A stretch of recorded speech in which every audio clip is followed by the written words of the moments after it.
Soal latihan sumatif akhir semester atau SAS, PAS, UAS, semester 1, mata pelajaran Pendidikan Pancasila, kelas 6, kurikulum Merdeka. Soal nomor 1. Agar tercipta kehidupan yang aman, damai, dan sejahtera, masyarakat perlu mengamalkan nilai-nilai Pancasila. Oleh karena itu, setiap perbuatan yang kita lakukan harus dapat A. Dipertanggungjawabkan, B. Menguntungkan, C. Mendapat hukuman, D. Meningkatkan kesejahteraan. Jawabannya benar, A. Dipertanggungjawabkan.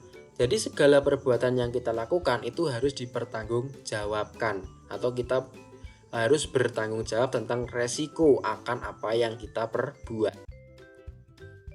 Soal nomor 2. Contoh pengamalan sila kelima dalam lingkungan masyarakat adalah A. Musyawarah untuk menyelesaikan perbedaan, B. Gemar menabung dan menghemat uang jajan, C. Belajar dengan giat dalam meraih prestasi, D. Menggiatkan koperasi dan usaha ekonomi lemah. Jawabannya benar, D. Menggiatkan koperasi dan usaha ekonomi lemah. Sila kelima Pancasila adalah keadilan sosial bagi seluruh rakyat Indonesia. Jadi bagaimana kita membuat seluruh rakyat Indonesia ini merasakan sebuah keadilan dalam memenuhi kebutuhan hidup. Seperti lambangnya yaitu padi kapas, jadi kebutuhan makanan dan juga kebutuhan sandang pangan papannya itu harus terpenuhi semua. Oleh karenanya yang D adalah jawaban yang paling benar. Soal nomor 3. Bu Marsiah ingin terus menjadi pasukan kuning untuk menjaga kebersihan lingkungan. Sikap Bu Marsiah tersebut contoh dari perwujudan sikap A. Apatis, B. Tanggung jawab sosial, D. Acuh tak acuh, D. Individualis. Jawabannya benar, B. Tanggung jawab sosial. Pasukan kuning adalah kalau di perkotaan itu disebut pasukan kuning atau juga pasukan oranye. Itu seragam dari petugas kebersihan yang membersihkan lingkungan-lingkungan di sekitar dengan menyapu dan membuang sisa-sisa sampah itu dibuang ke tempatnya dan dibersihkan. Itu seragam mereka itu kuning ataupun oranye, maka disebut sebagai pasukan kuning. Jadi sikap Bu Marsiah itu perwujudan tanggung jawab sosial.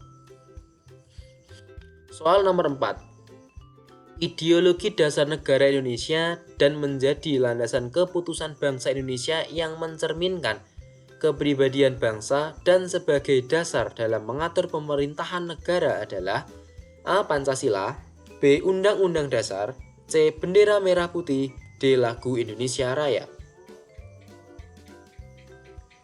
Jawabannya benar, A. Pancasila. Pancasila adalah sumber dari segala sumber hukum yang menjadi dasar kehidupan atau dasar aturan yang mengatur pemerintahan yang ada di Indonesia. Soal nomor 5. Pancasila merupakan sumber dari segala sumber hukum. Maksud dari pernyataan tersebut adalah A. Pancasila harus diamalkan dalam kehidupan bersama, B. Pancasila mempunyai kedudukan yang sama dengan hukum, C. Semua peraturan memiliki isi yang berbeda dengan Pancasila, D. Semua peraturan perundang-undangan tidak boleh bertentangan dengan Pancasila. Jawabannya benar, D. Semua peraturan perundang-undangan tidak boleh bertentangan dengan Pancasila. Iya, karena Pancasila merupakan sumber dari segala sumber hukum, jadi peraturan-peraturan yang ada itu dasarnya dari Pancasila. Untuk membentuk sebuah peraturan harus melihat bagaimana diatur yang ada di Pancasila itu. Jadi Pancasila itu kan ada nilai-nilainya. Nah, nilai-nilai itulah yang diturunkan, dikembangkan menjadi sebuah peraturan perundang-undangan. Soal nomor 6. Lala membantu Cici yang kesulitan menggeser meja saat piket kelas. Meskipun bukan jadwal Lala untuk piket kelas, ia tetap membantu Cici. Lala menolong Cici tanpa mengharapkan imbalan. Perilaku Lala menunjukkan sikap A. Rela berkorban, B. Toleransi, C. Cinta tanah air, D. Menghargai orang lain. Jawabannya benar, A. Rela berkorban. Jadi Lala itu rela berkorban meskipun dia tidak sedang jadwal piket. Jadi berkorban membantu Cici dalam menggeser meja saat piket kelas. Soal nomor 7. Berikut tindakan yang harus dihindari dalam bermusyawarah adalah A. Menghargai pendapat orang lain, B. Memberikan kesempatan orang lain untuk mengemukakan pendapatnya, C. Menghina pendapat yang tidak sesuai dengan pendapat kita, D. Mengikuti musyawarah dengan tertib. Jawabannya benar, C. Menghina pendapat yang tidak sesuai dengan pendapat kita. Jadi itu tindakan yang harus dihindari saat bermusyawarah. Soal nomor 8. Peraturan atau petunjuk hidup yang berisi perintah-perintah, larangan-larangan, dan anjuran-anjuran yang berasal dari Tuhan adalah norma A. Adat, B. Agama, C. Kesusilaan, D. Kesopanan. Jawabannya benar, B. Agama. Jadi norma agama itu adalah norma yang mengatur hubungan kita dengan Tuhan. Soal nomor 9. Berikut yang termasuk contoh norma kesopanan adalah A. Tidak minum minuman keras, B. Tidak meludah di sembarang tempat, C. Tidak menipu orang lain, D. Tidak mencuri barang milik orang lain. Jawabannya benar, B. Tidak meludah di sembarang tempat. Itu merupakan contoh dari norma kesopanan. Kalau yang A, C, dan D itu termasuk norma hukum karena ada konsekuensinya yaitu hukuman. Hukumannya bisa denda ataupun penjara. Soal nomor 10. Berikut yang bukan termasuk contoh norma hukum adalah A. Peraturan lalu lintas, B. Aturan hukum pidana, C. Makan dengan tangan kanan, D. Aturan hukum pajak. Jawabannya benar, C. Makan dengan tangan kanan. Kalau makan dengan tangan kanan itu termasuk contoh norma kesopanan. Soal nomor 11.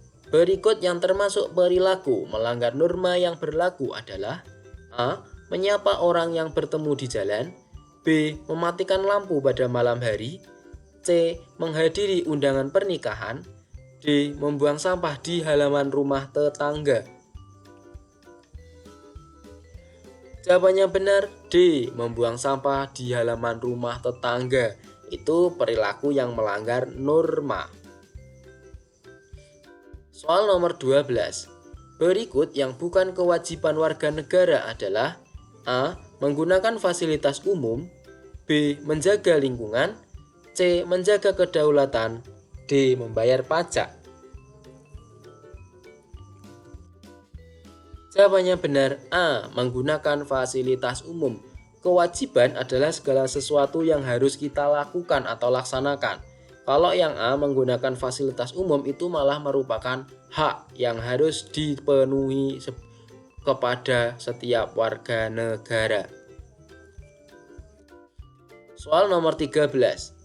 Berikut bukan contoh kewajiban siswa di sekolah adalah A. Mendapat pengajaran dari guru, B. Menghormati guru, C. Menjaga kebersihan lingkungan sekolah, D. Memakai seragam dan atribut lengkap. Jawabannya benar adalah A. Mendapat pengajaran dari guru. Itu merupakan hak. Kalau kewajiban itu yang B, C, dan D. Soal nomor 14. Ketika Dani sedang memimpin musyawarah, ada salah satu teman menyampaikan pendapat.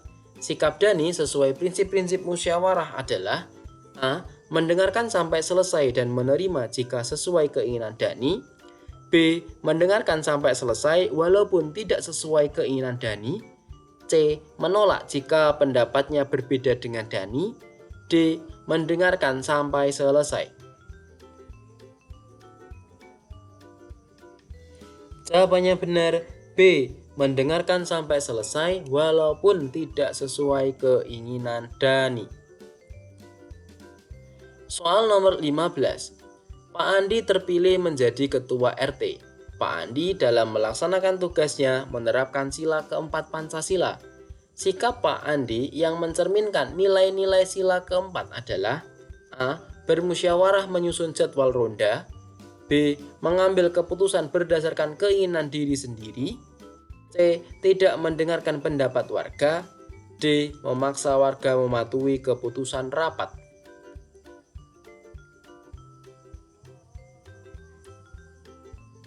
Jawaban yang benar A. Bermusyawarah menyusun jadwal ronda.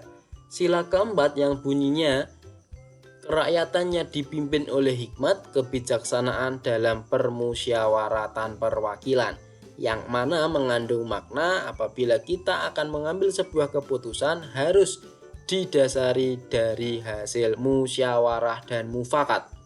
Jadi perlu adanya diskusi sebelum memutuskan sesuatu hal, maka jawaban yang benar adalah yang A.